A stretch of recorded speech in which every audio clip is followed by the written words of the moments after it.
Hi friends, welcome to Chapter 4, Credibility. Ethos, source credibility, and its relationship to persuasion.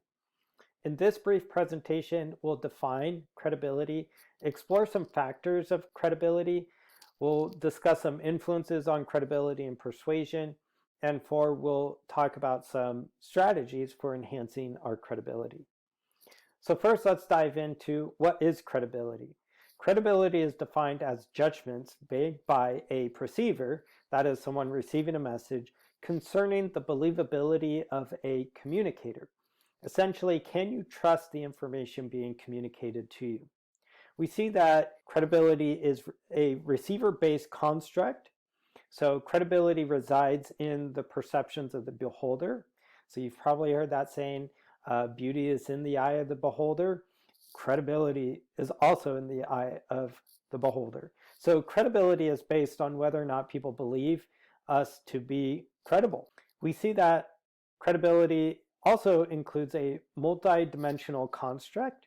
As we'll soon discuss in the next slide, credibility is comprised of many different factors. There's not just one single factor that contributes to someone's credibility.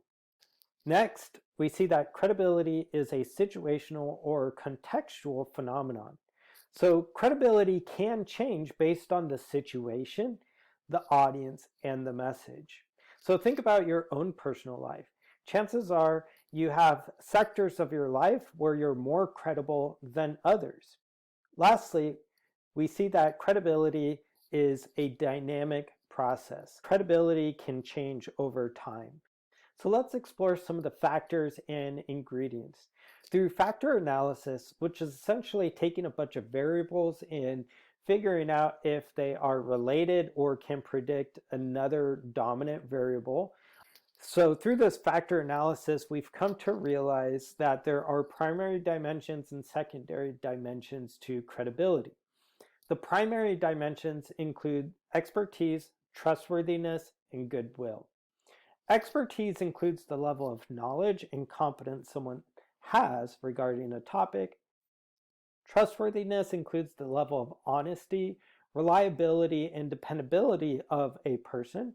And then the goodwill includes the level of caring, warmth, and personability that someone also has. So those are the primary dimensions. But the secondary dimensions also influence the perceived level of credibility. These include dynamism. This includes the level of energy, animation, or enthusiasm someone has when communicating. Composure includes the level of which one is calm, cool, and collected in stressful situations. And sociability.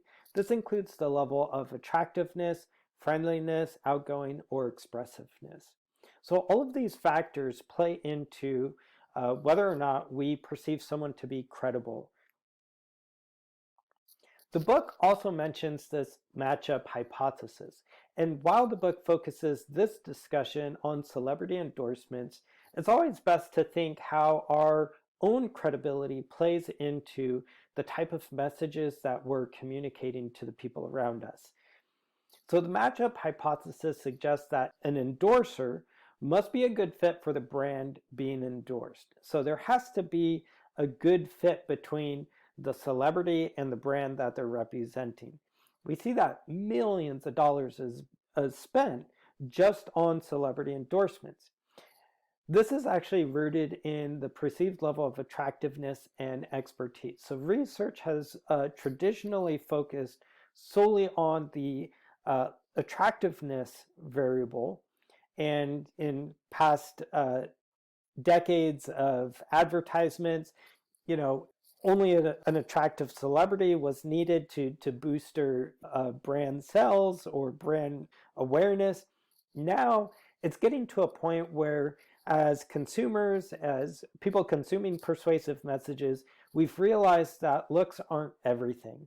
There has to be some sort of substance or expertise to back up these claims. And that's why we see, professional athletes repping athletic gear, right? It wouldn't make sense to get a professional athlete to rep something that they aren't going to be engaged in or they don't have any expertise in. We see that the matchup hypothesis is also situated on this fundamental principle of associative learning. So why do celebrity endorsements work? Well, we could use a model that we recently learned in previous chapters, the elaboration likelihood model. And we see that people who have low involvement in a persuasive message tend to use peripheral cues to be persuaded. We know that when people use those peripheral cues, those typically don't last to long-term persuasion or change in behavior. So we see that when individuals have low involvement in the persuasive message, they prefer these peripheral cues, such as source credibility, rather than engaging that central route, which takes a lot of cognitive work to evaluate the message, the validity of the message, the arguments being presented, and so forth. They're going to take that shortcut and rely on these peripheral cues. So having a celebrity endorse a product or some sort of famous person is a substantial peripheral cue that most people pay attention to. And so this could be, again, rooted in Bandura's social learning theory, where we might identify with a particular celebrity who maybe looks like us or shares some sort of identity or quality or characteristic, and we see that and they say, oh, we're like them, and if they're endorsing this product, then it must be good because I trust this celebrity or I have some sort of connection to this celebrity. So that's the idea of celebrity endorsements. So let's talk about some influences on credibility and persuasion. So the first one is this primacy effect. When should we establish our credibility when trying to create a persuasive message, right? We could use the primacy effect to give us insight into when we should cite our credibility or establish credibility. So the primacy effect is the tendency to remember the first piece of information better than information presented later in a series of sequence. So if I were to give you my phone number right now, and I just rambled off the numbers, chances are you would probably catch the first 3 or maybe even 5 numbers. And then I might have to repeat myself so that you could catch the middle numbers or the numbers that happen towards the end of that sequence. This is essentially because with the primacy effect, information that is communicated to us first, we typically store that in our long-term memory more efficiently than information that comes in the middle of a message or towards the end of a message. Now, according to this model, we also do have the recency effect. This is the tendency to, again, remember things that happen last in a sequence. This is because that information that happens last in a sequence is more readily available in our active memory, and we can readily pull that information up fairly quickly. So this is why we pay attention to maybe the beginning of the movie or the end of a movie, but all the things that happen in the middle, we might not really remember all the details. Think about maybe this class or this presentation. Chances are you remember the first piece of information that was communicated to you, but towards the end or in the middle of the semester, that information becomes blurry and harder to access. Another concept or influence on credibility and persuasiveness that the book talks about is the sleeper effect. And this is the idea that messages with different levels of credibility have a delay in the impact on the audience. And so we see that messages paired with some sort of discounting cue essentially delays the impact of that message on the receiver. So while we might come out with a lot of credibility in our persuasive speaking, the message might lose favor in the audience over time. Whereas, we see that sometimes messages from low credible sources gain favor over time. We could see this taking place in society around us. So think about how a major organization like the World Health Organization or the Centers for Disease Control and Prevention, the CDC, have essentially lost credibility in their messaging related to COVID-19 information as time goes on. So they're losing favor in the general public because they're maybe not transparent in their data, or the information keeps changing, or they keep switching their recommendations up, right? So there's an example of a high credible source losing favor as time progresses.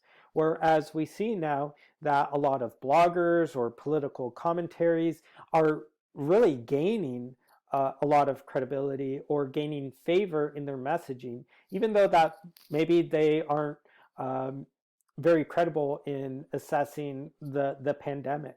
So this is explained by the sleeper effect, right? So the book cautions against using the sleeper effect as a viable persuasive strategy, primarily because it is unpredictable. We haven't figured out exactly when does this work, what type of messaging or type of audience it works well. So the book cautions us against, relying on the sleeper effect to enhance our credibility. According to the primacy effect that we just talked about, it's best to establish credibility early on in our persuasive messages or in our presentations. So that's a rule of thumb, establish your credibility as early as you can. So let's talk about some other influences on credibility and persuasiveness. We see that image management, impression management, face work, all of these things play into perceived credibility. So we could look at, a large scale representation of image management. So we see that large corporations and organizations, government agencies, they engage in this image management. And this includes all the communication strategies used to maintain a favorable public image.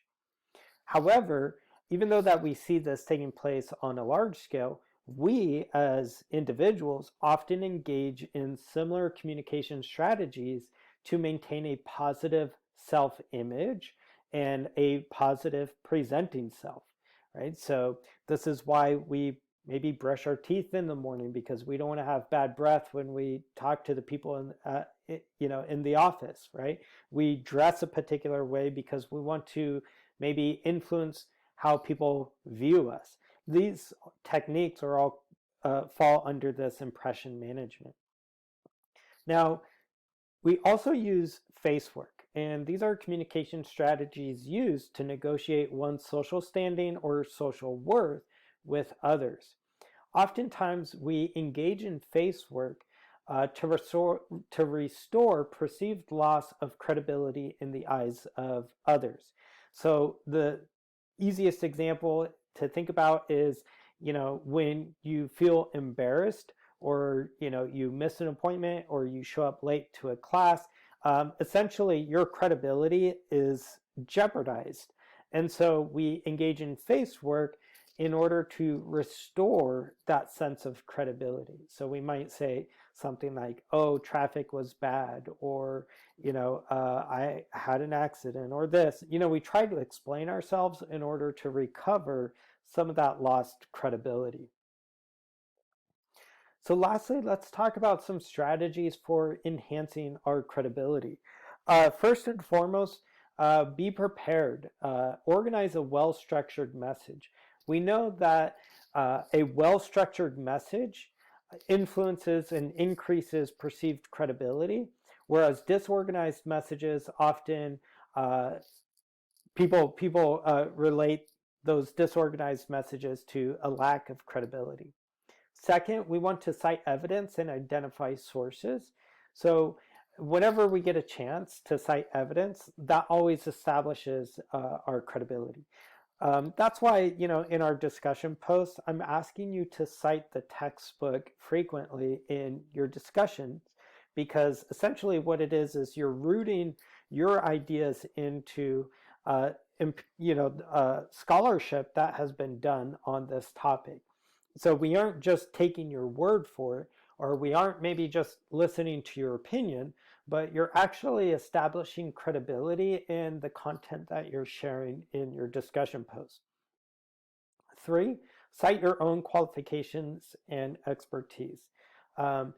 We all come to the table with our own expertise, past experiences, or even qualifications that make us credible to speak to an audience about the topic we're going to be addressing.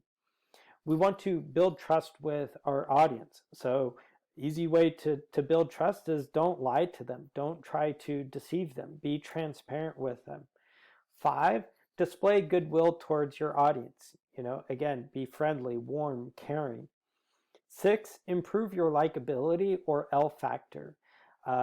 So we see that agreeable people, friendly people tend to be perceived as more credible than their counterparts. 7, adopt a language and delivery style appropriate to the listener's topic and the situation. So this concept relates to self-monitoring behavior.